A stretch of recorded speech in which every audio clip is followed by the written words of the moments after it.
Chris Sewall here, baseball card collector, investor, dealer in that order. Welcome everyone, regular rollers time, let's roll. We'll start with one sent in by Adam, and it's a 1989 Fleer Craig Biggio rookie, and someone has splattered it with red and white ink and is calling it a signed auto art card, Craig Biggio unique, 1 of 1, and the artist signed the back and marked the back as 1 of 1. And they're asking $8 for it, so there's not some like huge problem here. But this is illegal. I mean, you can't take somebody else's licensed work, alter it, and then just call it your own art and sell it as such. That's illegal, and it's there's all sorts of copyright laws against that. Another thing I just wish eBay would get rid of. Again, I've mentioned before, eBay is a platform where anyone can post anything, as opposed to like the vaults and the auction houses where those are sports card companies. They weed this sort of stuff out. I don't think anyone's going to be tricked here into thinking this is some like rare 1 of 1. You really here you're buying, I guess, in theory you're believing in the artist maybe becoming famous or something like that, but the card in terms of like being a sports card has no value here. Next was sent in by Richard regarding a couple of funny player names. He wrote, I believe the enjoyment of collecting is not only related to the monetary value of cards or the fandom we have for individual players, but sometimes you find a card you just have to have in your collection.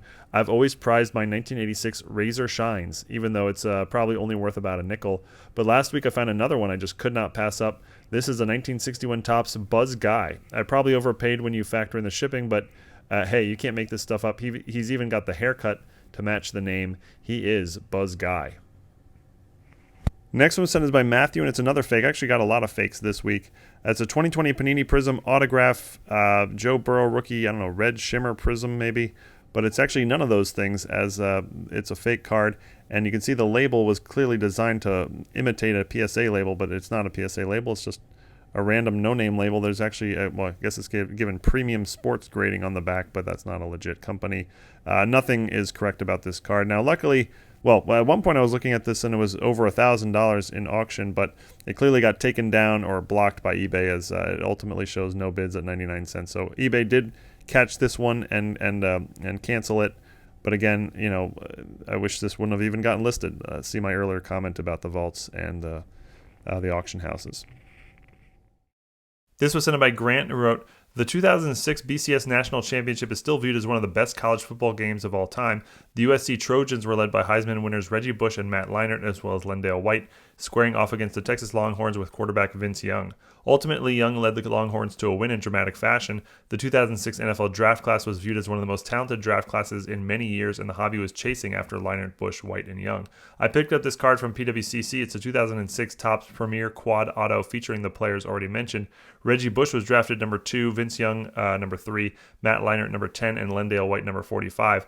This card was a major chase card in 2006. I can't imagine what it was worth then, but now, including fees, I bought it for just $77.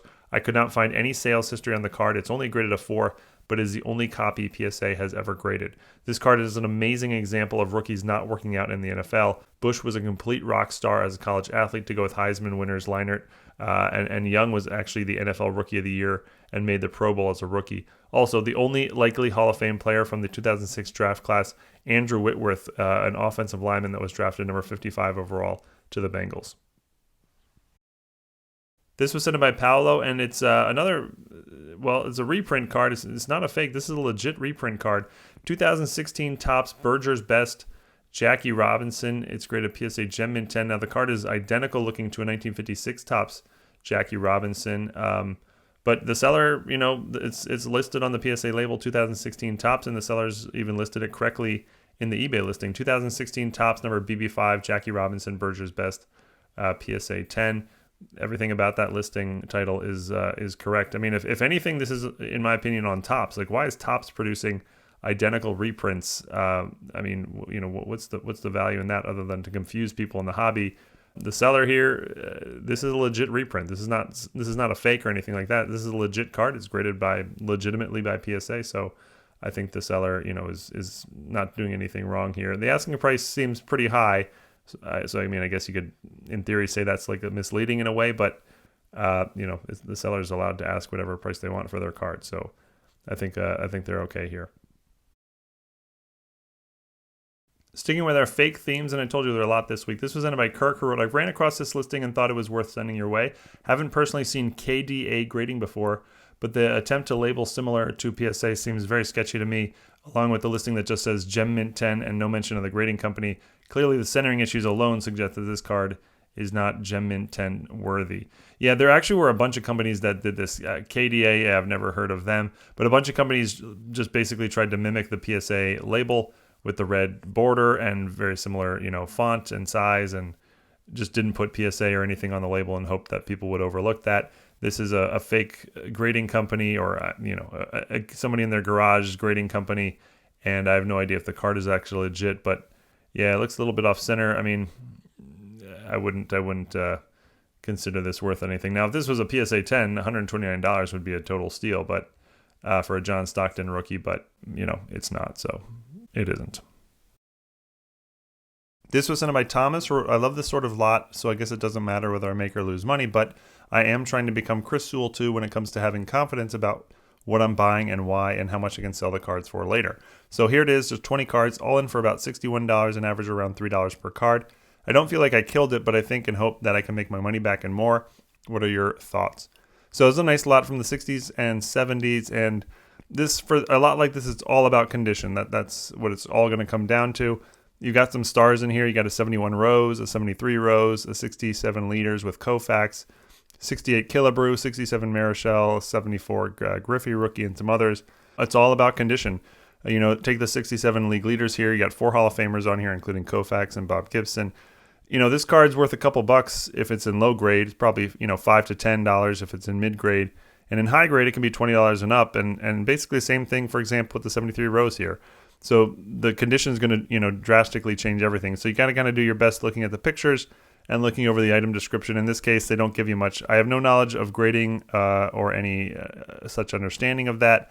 What is in the photos is the actual items for auction. So they really don't tell you anything. The pictures, you can only do your best. So this is sort of a gamble, I would say. I would say if this is generally a low grade lot, you're gonna be losing money. If it's a mid grade lot, you'll probably break even or make a little bit. And if it's a high grade lot, which, like the 73 Rose looks like it might be, but really hard to say.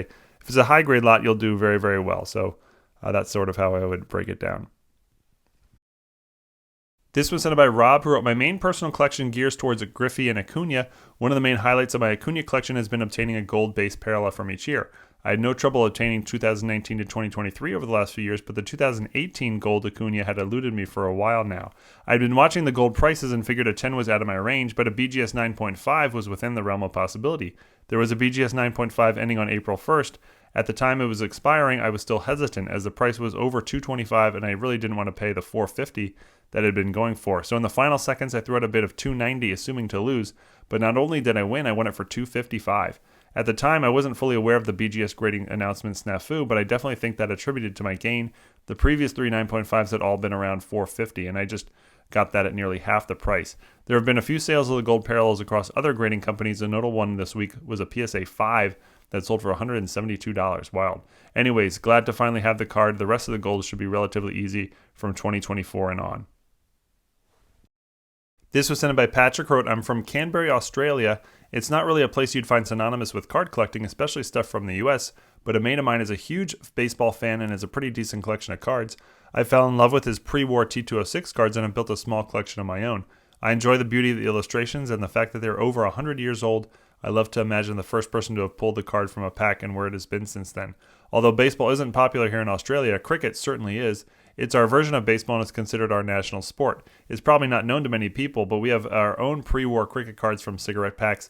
I've been collecting a few from as far back as 1905, but recently came across a listing for this complete set of 1934 cards from John Player and Sunset. It has a beautiful portraits of Australian and English cricketers and contains an early card of our version of Babe Ruth, Sir Donald Bradman, arguably the greatest cricketer to have ever played the game, and no recent player has come even close to his amazing batting record. I got the entire 50 card set for $23, which I think is an amazing for a beautiful set of cards with so much history that are getting close to 100 years old. As you can see, I've had the Bradman graded for my PC. Anyway, I thought you might enjoy seeing these as they so closely resemble the early pre-war baseball cards that are so popular in the US. This was sent by Lyle, who wrote, I'm a huge Nolan Ryan collector, and my goal is to have every Topps card from 1968 to 1993 autographed. As of right now, I have about 100 autographed cards. I just wanted to show how easy it is to flip cards for a profit at times. I purchased both of these Ryan cards on eBay autographed and sold both of them just 9 days later. The first Ryan was purchased for $38 and I sold it for $100. The second was purchased for $58 and I sold it for $85. The profits aren't huge, but they do add up. And I'll finish on a vintage bargain. This was sent by Tom, who wrote, "Here's a card I just grabbed for less than $5 all in. Dennis Eckersley may not be the most sought-after Hall of Famer, and it's not like his 1976 Topps rookie is a grail card, but this is still a nice alternative. It's the AL ERA league leaders from 1976, and it pictures Eck along with two other greats from the era in Jim Palmer and Catfish Hunter. Not too shabby for 3 Hall of Famers on one card." Yeah, totally agree. 3 Hall of Famers on one card, one of them being rookie year in Dennis Eckersley. 50-year-old card here in near mint condition, $4. I'd call that a vintage bargain for sure. But that's it. Thank you everyone for watching this week's regular Rollers. Hope you enjoyed. Keep all the great submissions coming. Eat your vegetables. May the force be with you, and see you all again real soon. Thanks everyone.